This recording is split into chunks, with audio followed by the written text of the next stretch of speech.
guys সদায় মানে ভাবোঁ কি মই কি ভিডিঅ' নাথাওঁ ইউটিউব চেনেলটোত তো ভাবছোঁ মুখৰ লগতে মানে চুলিখিনিৰো যত্ন কৰিব মই লাহে লাহে আজিৰ পৰা ষ্টাৰ্ট কৰিম আৰু মানে মুখৰ লগতে মোৰ চুলিখিনি মানে চৰে ভালদৰে একদম জোপোৰা হৈ গৈছে তো তাৰ কাৰণে মই চুলিখিনিৰো যত্ন কৰিব পাহৰি গৈছোঁ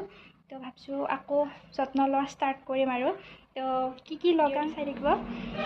আপোনালোকক ট্ৰাই কৰিব পাৰিব ট্ৰাই কৰি জনাব কমেণ্টত আৰু এয়া মই জেতুকা লগা শাক গালোঁ জেতুকা দুডালমান ছিঙি কিনে তাৰপিছত আহি কিনে নৰসিংহ পাত দুডালমান ল'লোঁ মিক্স কৰি দিম আৰু ঘৰতে যিহেতু জবা ফুলৰ গাছ আছে জবা ফুলৰ গাছডালৰ পৰা জবা ফুল এটা পালোঁ আৰু পাত বেছি বিজলটো হয় সেইকাৰণে পাতল ল'লোঁ তাৰপিছত এল'ভেৰা ঘৰতে আছে এল'ভেৰা দুডাল ল'লোঁ লৈ কিনে তাৰপিছত বাতিটোত মিক্স কৰি গোটেইখিনি লৈ চৰাই কণী এটাৰ মানে বগা বিজলখিনি দি কিনে তাৰে এইখিনি বাকী মই খাই দিলোঁ কেঁচা এইখিনি গোটেইখিনি ৰেডি হৈ গ'ল তাৰপিছত মই মূৰত লাহে লাহে এপ্লাই কৰি গ'লোঁ আৰু এপ্লাই কৰি কিনে মই 15-20 মিনিটমান ৰৈ দিলোঁ তাৰপিছত মই কি কৰিলোঁ ছেকেণ্ড পাৰ্টটো চাবলৈ মোৰ চেনেলটো যদি ছাবস্ক্ৰাইব কৰা নাই এতিয়ালৈ ছাবস্ক্ৰাইবটো